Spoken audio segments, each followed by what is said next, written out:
नमस्कार, मैं सुशील कुमार चौधरी। आज हम कक्षा 9 सामाजिक विज्ञान की पुस्तक आपदा प्रबंधन के तीसरे अध्याय भूकंप के बारे में अध्ययन करेंगे। भूकंप, जैसा कि शब्द से ही पता चलता है, भू धन कंप, भू अर्थात भूमि, कंप मतलब कांपना, भूमि का कांपना भूकंप कहलाता है। सामान्य स्थिति में व्यक्ति जिस धरातल पर खड़ा होता है, यदि वह कांपने लगता है या यदि हमारे पैर कांपने लगे तो खड़ा रहना मुश्किल हो जाता है और एक स्थिति के बाद व्यक्ति गिर जाता है। ठीक उसी प्रकार से जिस धरातल पर हम खड़े हैं, यदि पृथ्वी कांपने लगेगी तो निश्चित रूप से उसके ऊपर स्थित जो भी वस्तु, वनस्पति, जीव जंतु है, वह हिलने लगेगी और जब वह हिलने लगेगी तो उसके खड़ा रहना मुश्किल हो जाएगा और कई बार वह टूट जाता है, गिर जाता है और नष्ट हो जाता है। भूकंप एक बहुत विनाशकारी घटना है जो मनुष्य के जीवन में यदि एक बार आ जाए तो उसके विकास की गति को तो रोक ही देता है, साथ ही साथ उसके विकास को पीछे धकेल देता है। तो इससे कई वर्ष लग जाते हैं उस पूर्व की स्थिति में आने के लिए। भूकंप, अर्थक्वेक, भूकंप जब पृथ्वी के अंदर एवं बाहर होने वाली विभिन्न घटनाओं के कारण पृथ्वी की सतह पर कंपन उत्पन्न हो जाता है, उस स्थिति को भूकंप कहते हैं। पृथ्वी की सतह पर जितना अधिक कंपन होगा, भूकंप उतना ही विध्वंसात्मक एवं विनाशकारी होता है। यह भूकंप की तीव्रता के ऊपर निर्भर करता है कि भूकंप की तीव्रता कितनी अधिक है। भूकंप का शाब्दिक अर्थ है भू धन कंप, भू का अर्थ हुआ भूमि और कंप का अर्थ हुआ कांपना, भूमि का कांपना या हिलना डुलना। भूमि की सतह जिस पर हम रहते हैं, उसके अंदर भूमि के गर्भ तक उसकी बहुत सी सतहें हैं और ऊपरी सतह से जो भूमि के अंदर की चट्टानें और प्लेटें हैं, उनके टूटने, फिसलने या बढ़ने के कारण जो तरंगे या ऊर्जा उत्पन्न होती है, उसी के कारण भूकंप आते हैं। देखिए भूकंप के विनाश की तस्वीरें कितना अधिक टूटे हुए हैं। ये देखिए आप, बड़ी बड़ी बिल्डिंगे हैं, कुछ बिल्डिंगें इस प्रकार से धराशायी हो गई हैं और ये मलबे से निकालने का प्रयास किया जा रहा है। इस प्रकार से पृथ्वी के अंदर दरारें पड़ जाती हैं। जितनी अधिक तीव्रता होती है भूकंप की, उतनी अधिक बड़ी दरारें हो जाती हैं। ये अक्सर पृथ्वी के अंदर की सैलों के, प्लेटों के एक दूसरे से फिसलने या रगड़ने या टकराने के कारण इस प्रकार की स्थितियां उत्पन्न होती हैं और उसी के कारण भूकंप की तीव्रता बढ़ जाती है और उसके भूमि की सतह पर उसके इस प्रकार के विध्वंस देखने को मिलते हैं। भूकंप को समझने से पहले हम भूमि की संरचना को समझें। आखिर भूमि में भूकंप आते क्यों हैं? यहाँ पर हमने पृथ्वी का एक छोटा सा स्वरूप बनाया है और इसमें से हमने इस प्रकार से इसका एक छोटा हिस्सा काटा हुआ है। ठीक उसी प्रकार से तरबूज को अंदर से जांचने के लिए कि तरबूज अच्छा है कि नहीं है, तरबूज को काटते हैं और उसमें से एक हिस्सा निकाल देते हैं। इसमें मुख्यतः 3 प्रमुख सतह हैं। ये पहली सतह है जिसको भूपट्टी कहते हैं, जो ऊपर की सतह है। उसके बाद ये सतह है और उसके बाद ये अंदर की सतह है। इन तीनों प्रकार की सतहों को हम यहाँ पर देख सकते हैं। देखिए हमने इस चित्र को, भूमि को इस प्रकार से, प्याज में सतह होती हैं, ठीक उसी प्रकार से हमने उसकी अलग अलग सतह को रूपांतरित किया है। सबसे ऊपर की सतह जिसको हम भूपट्टी कहते हैं, दूसरी मेटल है और तीसरी ये अंदर का जो हिस्सा है, इसको भी 2 हिस्सों में दिखाया है, इसको हम कहते हैं कोर। यहाँ पर हमने इसको और विस्तार से दिखाने का प्रयास किया है। पृथ्वी की प्रमुख तीन आंतरिक क्रिया है। पहला है क्रस्ट, जो ये ऊपर की ओर है। दूसरा हिस्सा है मेटल, जो भूपटपट्टी के बाद आता है और यह गर्म तरल स्वरूप होता है, पृथ्वी का मध्य भाग होता है। ये वाला हिस्सा, ये हिस्सा और ये वाला हिस्सा, सबसे अंदर का जो हिस्सा होता है उसको कहते हैं हम कोर या केंद्रीय भाग, जो कि पृथ्वी का सबसे अंदर का भाग होता है, जिसका तापमान लगभग 3000 डिग्री सेल्सियस होता है, अर्थात बहुत अधिक गर्म रहता है। 2 प्लेटें हैं, एक प्लेट ये और एक ये। जब ये दोनों प्लेटें एक दूसरे के विपरीत दिशा में खिसकती हैं, इनके दोनों के एक दूसरे से रगड़ के निकलने के कारण यहाँ पर भारी मात्रा में ऊर्जा तरंगे उत्पन्न होती है, जिसके कारण इसके आसपास जितनी भी भूमि की सतह है उसमें दरारें पड़ गई हैं। ये जितना भी निर्माण हो रखा है, ये सब क्रैक हो जाता है, टूट जाता है, गिर जाता है, चाहे वह पुल है या प्राकृतिक रूप से वहां पर कोई पर्वत है, झील है, जो भी कुछ है उसमें इस प्रकार से दरार पड़ने के कारण टूट जाता है। पृथ्वी का एक टुकड़ा हमने लिया यहाँ पर भरी तरंगे उत्पन्न होती हैं तो इससे इस पूरे भूमि के टुकड़े के दो हिस्से हो जाते हैं। देखिए क्रैक हो जाता है पूरा का पूरा ये हिस्सा, और यहाँ इस भूकंप केंद्र के सबसे नजदीक जो भूमि का की सतह होती है उसे हम एपिसेंटर कहते हैं या अभिकेंद्र, सबसे अधिक यहाँ पर होता है। और उसके बाद जैसे जैसे इसकी दूरी बढ़ती जाती है वैसे वैसे इसके कंपन हल्के होते जाते हैं और वहां पर वह कम हानिकारक होता चला जाता है। रिएक्टर पैमाना या भूकंप मापी यंत्र सेस्मोग्राफ जिसको हम कहते हैं वह एक यंत्र है, और इस यंत्र के द्वारा देखिए दो स्वरूप हमने यंत्र के आपको दिखाए हैं, एक यहाँ पर एक ये स्वरूप है और एक ये स्वरूप। जितने भी कंपन इस कागज के की सतह पर अर्थात पृथ्वी की सतह पर आवृत्ति आपको दिखाई देगी, यहाँ पर भी देखिए आवृत्ति दिखाई दे रही है। इन आवृत्तियों के माध्यम से हम ये पता लगा सकते हैं कि भूकंप की तीव्रता कितनी अधिक थी और वह कितना विध्वंसकारी है। पृथ्वी की प्लेटों में जो तरंगे उत्पन्न होती हैं उन तरंगों को हमने चार भागों में बांटा है। पहली है प्राथमिक या प्राइमरी वेव, अनुदैर्ध्य तरंगे कहते हैं, और इनकी तीव्रता का आयाम छोटा होता है। ये भूकंप केंद्र से बहुत दूर होने के कारण हल्की महसूस की जाती है। दूसरे नंबर पर है द्वितीय या अनुप्रस्थ तरंगे, जिनको हम सेकेंडरी वेव भी कहते हैं। इन तरंगों के द्वारा प्रकृति में औसत आयाम उत्पन्न होते हैं और सामान्यतः अधिक नुकसान नहीं करते। तीसरे नंबर की है धरातलीय तरंगे, सरफेस वेव। ये बहुत बड़े आयाम की तरंगे होती हैं और ये पृथ्वी की सतह पर समानांतर प्रभावित होती है, जिस कारण से ये बहुत अधिक विध्वंसकारी होती है, विनाशकारी होती है, पृथ्वी की सतह को हिला देती है। चौथे नंबर की है रिले तरंग या रिलाइट्स वेव। इन तरंगों में बहुत अधिक कंपन या आयाम उत्पन्न होता है और इसके कारण पृथ्वी की सतह बहुत तेजी के साथ हिलती है। ये तरंगे पृथ्वी की सतह पर लुढ़कने की स्थिति में चलती हैं, जो बहुत अधिक नुकसानदायक होती है। विश्व के प्रमुख भूकंपीय क्षेत्र जोन, जैसे जैसे हम आगे बढ़ते जाते हैं तो इनका स्वरूप, इनका रंग बदलता जाता है और डार्क होता जाता है। इसी को ध्यान में रखकर आप पूरे विश्व के मानचित्र को देखें, जहां जहां पर कोई रंग नहीं है, सफेद है, अर्थात वहां पर भूकंप आने की संभावनाएं बहुत कम है।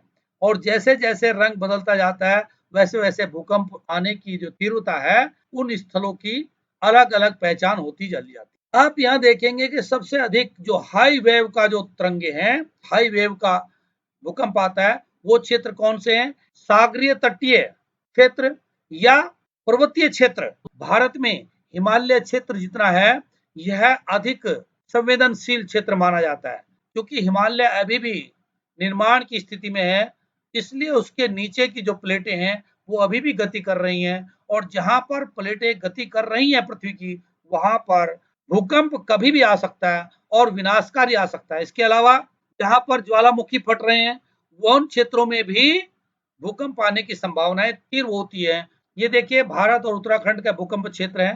भारत को 4 जोन में बांटा हुआ है, जोन 2, 3, 4 और 5। जोन 2 जिसकी तीव्रता अधिकतम 6 होती है और यह कम विनाशकारी होता है। जो हमारा क्षेत्र है दक्षिण के पठार का, ये आप देख रहे हैं यहाँ पर भी, और ये इस क्षेत्र में भी ये भूकंप जोन 2 है। भूकंप जोन 3 जिसकी तीव्रता 7 है, पश्चिम समुद्र तटीय क्षेत्र और गंगा यमुना के मैदानों के क्षेत्रों के पास से पठारी क्षेत्र, और इधर राजस्थान से गुजरात तक। फिर आता है जोन 4 की तीव्रता 7.9 या 8 तक हो सकती है और यह बहुत विध्वंसकारी होता है, विनाशकारी होता है, और यह हमारा क्षेत्र है इधर सिक्किम, पश्चिम बंगाल से बिहार, उत्तर प्रदेश, और ये गंगा के दोआब का क्षेत्र हुआ, ऊपर हिमाचल, पंजाब, हरियाणा और जम्मू और कश्मीर का पूरा क्षेत्र। जोन 5 जो सबसे ज्यादा खतरनाक है, जिसकी तीव्रता 8 से 9 हो सकती है। इसमें हमारे पूर्वोत्तर राज्य 7 राज्य हैं, सातों के सातों उसमें आते हैं। उत्तराखंड राज्य का कुछ हिस्सा है, हिमाचल प्रदेश का, और थोड़ा सा हिस्सा कश्मीर का है। कच्छ का जो क्षेत्र है गुजरात में, यह हिस्सा भी हमारा अति संवेदनशील है। उत्तराखंड में पिथौरागढ़, बागेश्वर, चमोली, रुद्रप्रयाग सबसे अधिक प्रभावित क्षेत्र है। इसमें कुछ उत्तरकाशी का क्षेत्र भी आता है। अभी जो हमने आपको भूकंप जोनों के बारे में बताया है, यदि हम भूकंप के झटकों के अनुभव के अनुरूप हम इसका विभाजन करें तो हमने इसका विभाजन 12 भागों में किया हुआ है। पहला सूक्ष्म झटके, उनसे इन्हें महसूस नहीं कर सकते। दूसरे अत्यंत धीमे झटके जो भूकंप मापी द्वारा महसूस किए जा सकते हैं। तीसरे नंबर पर बहुत धीमे झटके, जो कुछ संवेदनशील व्यक्तियों को या छोटे बच्चों को जिनका एहसास हो जाता है, ऐसे झटके। चौथे नंबर के झटके धीमे झटके, जो चलते फिरते हमें महसूस हो जाते हैं कि न भाई कुछ हिल तो रहा है। इस प्रकार के झटके जिनसे कुछ खास हानि नहीं होती। मध्यम तीव्र झटके, ऐसे झटके जो सभी लोगों को पता चल जाता है, कितने भी आलसी व्यक्ति हो उन्हें पता चल जाता है कि पृथ्वी हिल रही है, और घंटियां बजने लगती है मंदिर में, गिरजाघर में, और साथ ही साथ घरों में रखे हुए सामान हिलने डुलने लगते हैं, पंखे आदि, और कई बार वो गिर भी जाते हैं, और सोते हुए व्यक्ति भी हड़बड़ा कर उठ जाते हैं। पर्याप्त तीव्र झटके, चलते फिरते व्यक्ति लड़खड़ाने लगते हैं और कई बार गिर जाते हैं। जो वस्तुएं किसी जगह पर रखी रहती हैं वह गिर जाती हैं। तीव्र झटके, चलती वस्तुएं पलट जाती है, गाड़ी चल रही है, कोई वाहन चल रहा है तो वह पलट जाएगी, इतने तेज झटके होते हैं। और जो कमजोर मकान है वह भी गिर जाते हैं। 8वें नंबर का है बहुत तीव्र झटके, जिसमें बड़ी बड़ी फैक्ट्रियों की चिमनियां होती हैं, टावर होते हैं या मकान होते हैं, वह गिर जाते हैं या उनमें बड़ी बड़ी दरारें पड़ जाती हैं। नंबर 9, अत्यंत तीव्र झटके, मजबूत मकान भी पूरी तरह से ध्वस्त हो जाते हैं। नंबर 10, तेज विध्वंसकारी तेज झटके, भयानक विनाश वाले, जो बर्बादी कर देते हैं। जैसे अभी हमने आपको दिखाई, जमीनें फट जाती हैं, मकान गिर जाते हैं, बड़ी बड़ी बिल्डिंगें, पूरी बर्बादी हो जाती है। 11 नंबर पर अत्यंत विध्वंसकारी तेज झटके, ये जिस क्षेत्र में आते हैं वहां पर कोई भौतिक निर्माण बचता ही नहीं है। सारे मकान, सारी बिल्डिंगें, सारे टावर और सभी प्रकार के पुल और सुरंगें टूट जाती हैं, गिर जाती हैं, धंस जाती हैं। छोटी पहाड़ियां या पहाड़ियों से पत्थर टूट टूट कर भी गिर जाते हैं। 12 नंबर पर है प्रलयकारी तेज झटके, यह इतने तेज झटके होते हैं कि मनुष्य के द्वारा बनी हुई कोई वस्तु तो बचती ही नहीं है, साथ ही साथ प्रकृति के द्वारा बनाई गई वस्तुएं भी नष्ट हो जाती हैं, और यहाँ तक के पृथ्वी का स्वरूप ही बदल सकता है। भूकंप आने से पहले सबसे पहले हमें अपने मकानों को, भवनों को भूकंप रोधी बनाना चाहिए। दीवारें और छतों की में दरारें आदि की मरम्मत करते रहना चाहिए। जो मकानों के अंदर टांड या ऊपर दुछत्ती होती है, ऐसे कोई वस्तु नहीं रखनी चाहिए जो भारी हो और जो लुढ़क कर नीचे गिर सकती हो। आपातकाल की किट हमारे घरों में होनी चाहिए, और अपने परिवार के लोगों के साथ बैठकर आपातकाल की स्थिति के बारे में हमें समय समय पर चर्चा करते रहना चाहिए, उन्हें बताते रहना चाहिए। इसके लिए सरकार के द्वारा और बहुत सी स्वयंसेवी संस्थाओं के द्वारा प्रशिक्षण दिया जाता है, उसे हम प्रशिक्षण लेना चाहिए। झुको, ढको और पकड़ो की नीति को हमें अच्छी तरह से समझकर क्रियान्वित करना आना चाहिए। भूकंप के समय क्या क्या सावधानी बरतनी चाहिए? यदि आप भूकंप आ रहा है तो किसी भी मजबूत वस्तु के नीचे, मेज आदि के नीचे आप अपने आप को तुरंत छुपा दीजिए और उसे अच्छी तरह से पकड़ कर रखिए, जिससे कि वो फिसल कर आपके शरीर के ऊपर से इधर उधर न खिसक जाए। उसके बाद अगर भूकंप आ गया है और आपके ऊपर कुछ गिरा तो शांत रहिए, बहुत अधिक उत्तेजित मत होइए, नहीं तो आपकी हार्ट बीट बढ़कर ही आप घबरा कर ही मर जाएंगे। इससे बेहतर यह है कि आप शांति से भूकंप के रुकने का इंतजार कीजिए और अपनी यथा स्थिति बनाए रखिए।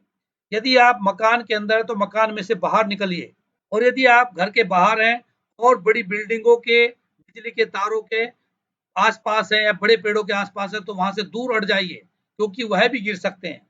और साथ ही यदि आप कहीं पर वाहन चला रहे हैं तो आपको वाहन भी सड़क के एक किनारे पर लगाकर खड़ा कर देना चाहिए, और यदि आप वाहन पहाड़ में चला रहे हैं तो आपको अपना वाहन ऐसी जगह लगाना चाहिए जहां पर पहाड़ से भूस्खलित होकर पत्थर और मिट्टी ना आ रही हो। और यदि आप किसी ऊंचे स्थान पर बैठे हैं तो आप तुरंत जो है जमीन पर बैठ जाइए। इस प्रकार से आप भूकंप आने से पहले अपने आप को बचा सकते हैं। ये देखिए विद्यालय में बताया जा रहा है भूकंप से बचाव कैसे सीखें। आपके गुरु और माता पिता आपको बता रहे हैं कि इसके नीचे हमें सुरक्षित किस प्रकार से छुप जाना चाहिए, जब तक भूकंप खत्म ना हो जाए तब तक के लिए आप वहां से न हिले न हटे, मजबूत मेज के नीचे छुप जाना चाहिए और अपने सर को ढक लेना चाहिए। भूकंप के बाद पीड़ित और घायलों की सहायता कैसे करें? भूकंप आने से पूर्व क्या क्या हमें करना चाहिए और भूकंप आने के बाद हमें क्या करना चाहिए, इसके बारे में पूर्व के अनुभवों से हमें सरकार के द्वारा और बहुत सी स्वयंसेवी संस्थाओं के द्वारा बार बार प्रशिक्षण दिया जाता है, बताया जाता है, जानकारी दी जाती है और हमें सचेत किया जाता है। भूकंप आने के बाद जो लोग बचे हैं उनका सबसे पहला दायित्व तो बनता है कि अपने आस-पास के उन लोगों को खोजें जो आपके साथ थे और उन्हें उस विकट स्थिति से निकालने के लिए प्रयास करें, ढूँढते रहें। ये डिजास्टर मैनेजमेंट के जो हमारे सिपाही हैं वो लगे हुए हैं और साथ ही साथ क्षेत्रीय लोग भी भूकंप से घायल हुए लोगों को बाहर निकाल रहे हैं। यहाँ पर भी भूकंप आने के बाद लोगों को ढूँढा जा रहा है। यहाँ पर देखिए ये निकालने का प्रयास किया जा रहा है और भूकंप से आने के बाद जो भी जीवित बचे, ये हमारे अपनों के लिए भी और मानवता के लिए भी बहुत आवश्यक है। अब बात आती है भूकंप के प्राकृतिक कारण और मानव कारण या कृत्रिम भूकंप और प्राकृतिक भूकंप। कृत्रिम भूकंप आप किसे कहेंगे? यह परमाणु बम के बाद उठा हुआ धुआं और आग है। कितना अधिक भूमि को उसने हिलाया होगा, कंपन पैदा किया होगा। दूसरा है प्राकृतिक रूप से, हमने आपको पहले बताया प्लेटों के खिसकने से या प्लेटों के एक दूसरे पर चढ़ने के कारण या प्लेटों के एक दूसरे से दूर हटने के कारण इस प्रकार से ज्वालामुखी फटता है तो नीचे से पृथ्वी में से लावा निकलता है तेज आवाज के साथ।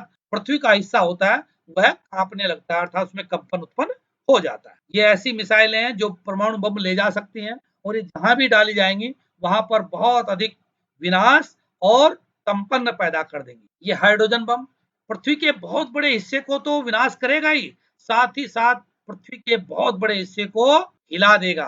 कई कई 100 किलोमीटर तक की बिल्डिंगें हिल जाएंगी। ये देखिए आजकल जो लोग परमाणु बम के परीक्षण कर रहे हैं और न जाने कब तक आने वाले समय में मानवता को इसका दंश झेलना पड़ेगा। अभी हमने आपको भूमि की सतह पर बताया, यहाँ ये प्लेट एक दूसरे से अलग हुई और ये प्लेट नीचे धस गई तथा ये प्लेट वहीं खड़ी रही।